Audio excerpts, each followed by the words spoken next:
پھانسی کے پھندے اپنے گلوں کے اندر ڈلواتے رہے، لیکن 150 سال تک ان کی ہمت اور جرأت برابر اپنی جگہ کے اوپر قائم رہی، ایک کے بعد دوسرا، دوسرے کے بعد تیسرا، تیسرے کے بعد چوتھا، برابر معرکہ قائم کرتے رہے، میدان میں لڑتے رہے، مرتے رہے، مارتے رہے۔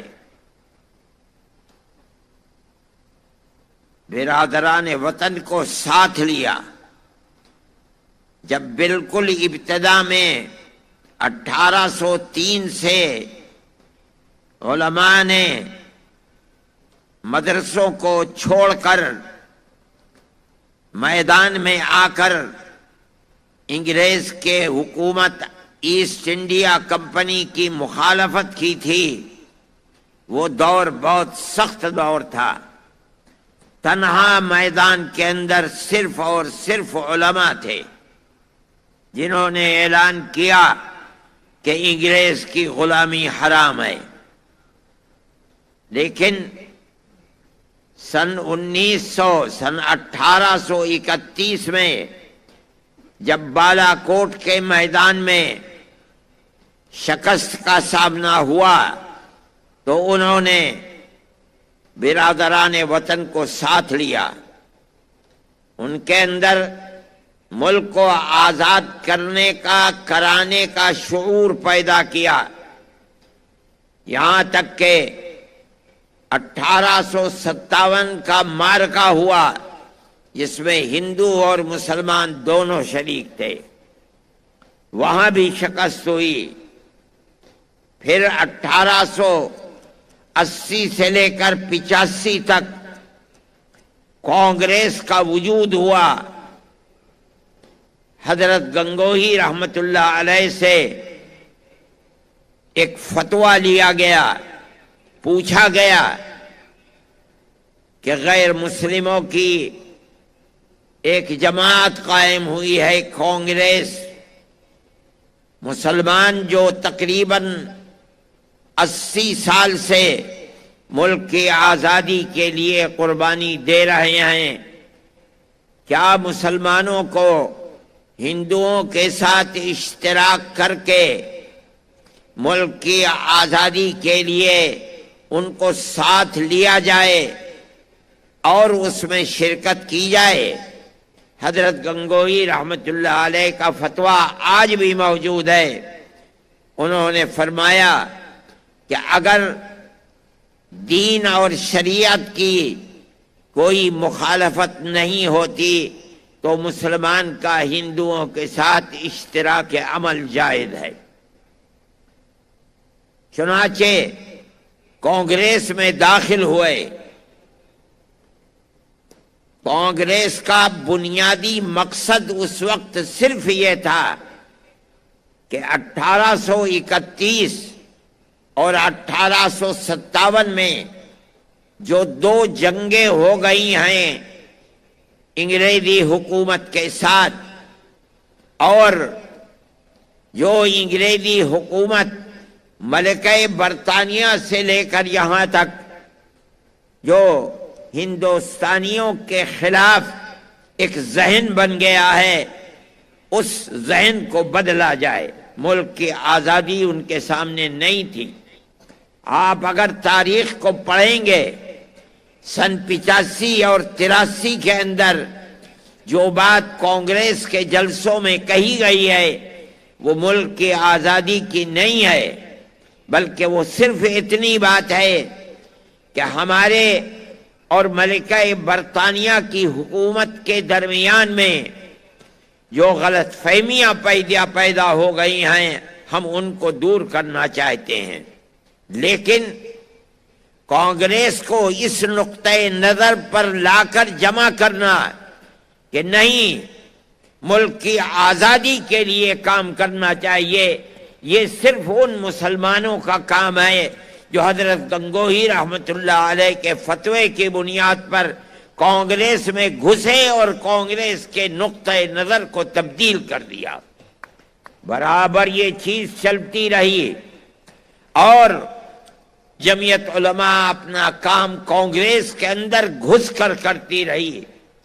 یہ علماء کا کردار ہے اس ملک کی آزادی کے لیے، لیکن کوئی پلیٹ فارم علماء کا ایسا نہیں تھا کہ جس کے اوپر دوڑا جائے، یہاں تک کہ حضرت شیخ الہند رحمت اللہ علیہ جو آزادی وطن کے لیے انگریز کی مخالفت کی آگ ان کے سینے کے اندر تھی، انہوں نے پروگرام بنایا کہ ہم شمالی ہندوستان سے آزاد قبائل سے اپنی جماعت کو متحد کر کے وہاں سے انگریز کے خلاف جنگ کریں گے، اور وہاں قریب افغانستان تھا جو آزاد ملک تھا، ہم اس کی مدد لیں گے، اور ترکی کی خلافت اسلامیہ تھی اس سے ہم مدد لیں گے۔ ایک مدرسے کا آدمی ایسا پروگرام بنا کر ملک کی آزادی کے لیے کام کرے، یہ بڑی عجیب و غریب چیز تھی۔ کوئی پلیٹ فارم نہیں تھا، تنہا ایک آدمی اپنے ہزاروں شاگردوں کے ساتھ ملک کے باہر رہ کر کے اپنے ملک کی آزادی کے لیے کام کرے، یہ بڑی عجیب و غریب چیز تھی۔ انگریز غافل نہیں تھا، مولانا نے اس کے لیے سفر کیا۔ سعودی عرب اب بن گیا، اس وقت سعودی عرب نہیں تھا، حجاز مقدس گئے، ترکی حکومت سے مدد کی بات کی، لیکن وہیں ان کو گرفتار کر لیا گیا اور مالٹا کی جیل میں اپنے 4 ساتھیوں کے ساتھ بھیجا گیا۔ وہاں تقریباً 4.25 سال جیل میں رہے۔ جب آنے کی بات شہرت میں آئی کہ اب وہ قید بامشقت ختم ہونے والی ہے، ان کے اشارے سے ہندوستان کے اندر ابھی وہ جیل میں تھے۔ سن 1919 کے اندر جمعیت علماء کی بنیاد رکھی گئی، ابھی تک آئے نہیں تھے۔ سن 1920 میں حضرت تشریف لائے اور یہاں آ کر کے وہ فوراً اس پلیٹ فارم کے اوپر دوڑنے لگے۔ جمعیت علماء ہند کا دلی کے اندر جلسہ ہوا، اس میں حضرت شیخ الہند رحمت اللہ علیہ کو پہلا صدر بنایا گیا۔ ان کے دل کے اندر ایسی آگ تھی انگریز کی مخالفت کی جس نے اس ملک کے سب بسنے والوں کو غلام بنا لیا تھا، کہ اس آگ کے تھمنے کا نام نہیں تھا۔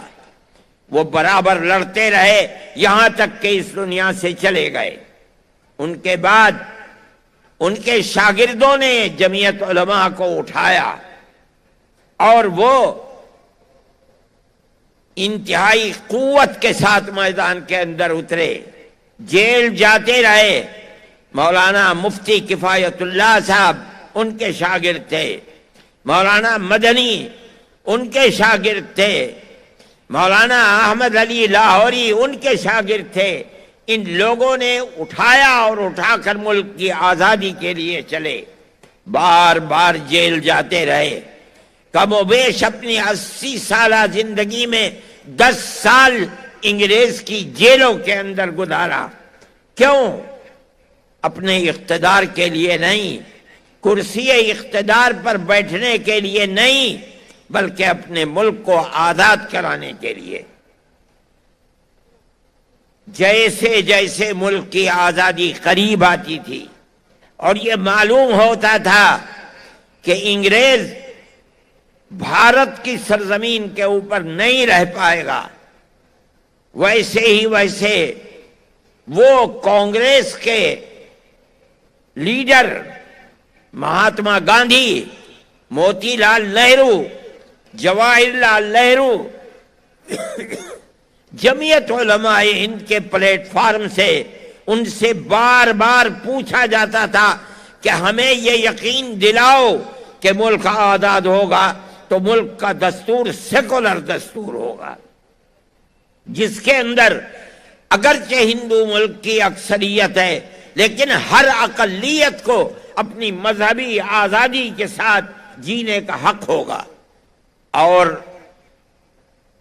کانگریس کی قیادت جو رات اور دن ساتھ رہتے تھے ملک کی آزادی میں کام کرنے کے لیے، پروگراموں کو بنانے کے لیے، بار بار تحریری طریقے کے اوپر یہ وعدہ کرتے چلتے تھے کہ ملک آزاد ہوگا تو اس ملک کے اندر نظام حکومت سیکولر ہوگا، جس کا مطلب ہے کہ گورنمنٹ کا کوئی دھرم اور مذہب نہیں ہوگا، بسنے والے اپنے اپنے مذہب کے مطابق اپنی زندگی کو گزاریں گے۔ اسی طرح ملک کا پیار و محبت باقی رہ سکتا تھا۔ یہ کام برابر چلتا رہا یہاں تک کہ ملک آزاد ہوا۔ ملک آزاد ہوا، ملک کی اور مسلمانوں کی بدقسمتی تھی کہ اس کے ساتھ ساتھ ملک تقسیم بھی ہو گیا۔ ملک کی تقسیم کے بعد غیر مسلم ایک طاقت کھڑی ہوئی فوراً، اور انہوں نے یہ بات کہی کہ جب مسلمانوں نے اپنا حق لے لیا اور پاکستان کا وجود بن گیا تو اب ہمارے ملک کا نظام سیکولر نظام نہیں ہوگا، یہاں کی بنیاد بھی ہندوتو کے اوپر ہوگی۔ کانگریس کی قیادت کو انہوں نے اس پر مجبور کیا کہ وہ تقسیم ملک کے اوپر دستخط کر دیں۔ یہ ایسی چیز تھی کہ جو جمعیت علماء سے وعدے کیے گئے تھے اس کے خلاف تھی۔ جمعیت علماء ہند کی لیڈرشپ ہاتھ پکڑ کر بیٹھ گئی اور کہا کہ آپ نے ہم سے وعدہ کیا ہے کہ ملک کی آزادی کے بعد ملک کا دستور سیکولر دستور ہوگا، اگر ملک کی تقسیم ہوئی ہے تو آپ نے تقسیم کے اوپر دستخط کیے ہیں۔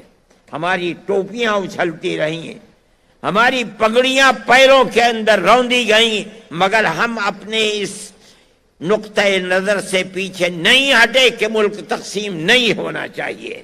آپ نے ہم سے جو وعدے کیے ہیں ان وعدوں کو پورا کیجئے۔ ملک کی تقسیم میں آپ کا ہاتھ ہے، ہمارا ہاتھ ملک کی تقسیم میں نہیں ہے۔